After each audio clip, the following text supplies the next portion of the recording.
Hey there, and welcome. Today, we are going to walk through a super simple, totally calm guide to protecting your personal information online. This is all about feeling confident and knowing that you are the one in charge. So let's jump right in and build that confidence one easy step at a time. All right, here's our game plan for today. First, we're going to talk about why your information is so valuable to begin with. Then, we'll get into the specifics, the absolute never share list. After that, we'll look at how scammers try to trick you, what you should say to stop them, and, just in case, what to do if a mistake ever happens. And we'll wrap it all up with some easy daily habits to make this stuff feel like second nature. So, let's start at the beginning. Before we can talk about how to protect something, we really need to get why it's so valuable in the first place, right? This is the foundation for everything else we're going to cover. And that leads to the big question, why is my personal information so valuable? Well, the answer is actually pretty straightforward. Your information is basically the key to your money and to your identity. That's what scammers are after. So, what kind of info are we really talking about here? Honestly, the best way to think about it like this. You would never just hand over the keys to your house or your car to some random person on the street, right? Of course not. Well, your sensitive personal information works the exact same way online. It unlocks your private accounts, your whole digital life. Now, here's the good news. This is not complicated. Online safety isn't some big, long, confusing list of rules. Nope. It really just comes down to protecting 4 key pieces of information. Let's go through them one by one. Okay, first up, passwords and PIN codes. Obvious, maybe, but so important. These are the literal keys to your digital doors. Your email, your bank, you name it. They are for your eyes and your eyes only. Period. Next on the list is your full social security number. Think of this one as the master key to your entire identity. If that gets into the wrong hands, it can be used for all sorts of things, like opening new credit cards or getting benefits in your name. You've got to guard this number very, very closely. This one's a biggie, and probably the one you think of first. Your full bank account and credit card numbers. Sharing these is just like handing your wallet over to a stranger. It is a direct pipeline to your money, so keep those numbers on lockdown. And finally, let's talk about those little security codes you get. The ones sent by text or email. A company sends that code to you to prove that it's really you. So think about it.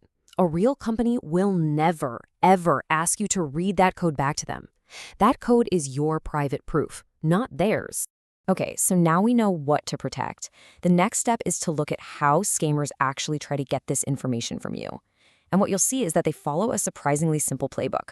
Once you see the pattern, their tricks become way easier to spot. Here is the single biggest difference you need to know. A real company, your bank, your credit card company, they already have ways to check who you are. They will never call or email you out of the blue and ask for those private keys. Scammers, on the other hand, do the exact opposite. Their whole strategy is built on creating a sense of panic to make you act fast without thinking.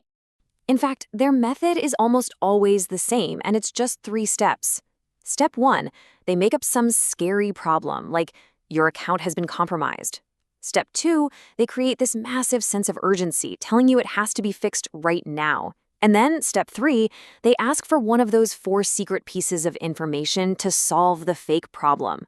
Recognizing that simple pattern is your best defense. So, when you get that unexpected call or that weird email asking for your info, you need to remember one thing. You are in total control. You don't owe them anything. Not a conversation, not an explanation, nothing. Here's how you take charge. This sentence, right here, is your superpower.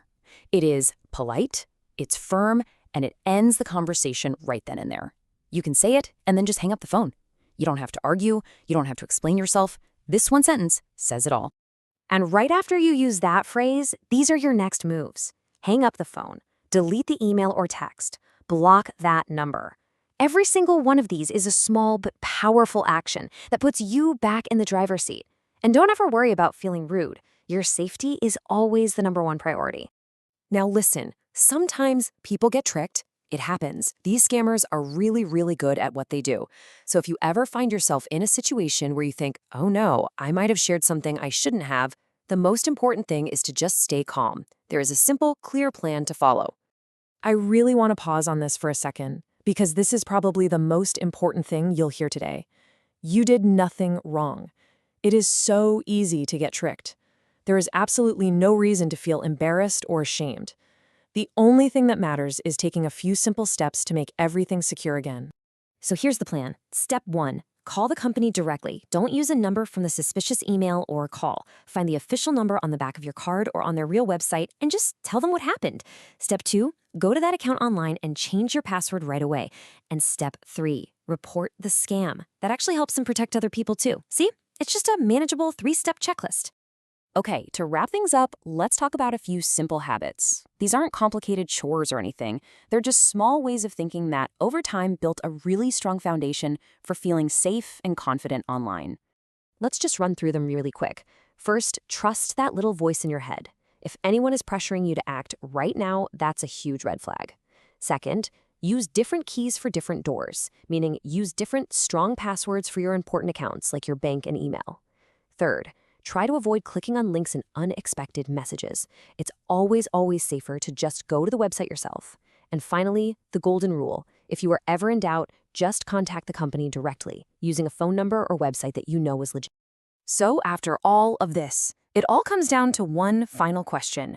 Who is really in charge of your online safety? Is it the banks, the websites, the tech companies? Well, the answer is actually much simpler than that. You are, and you've absolutely got all the tools you need to do it with confidence.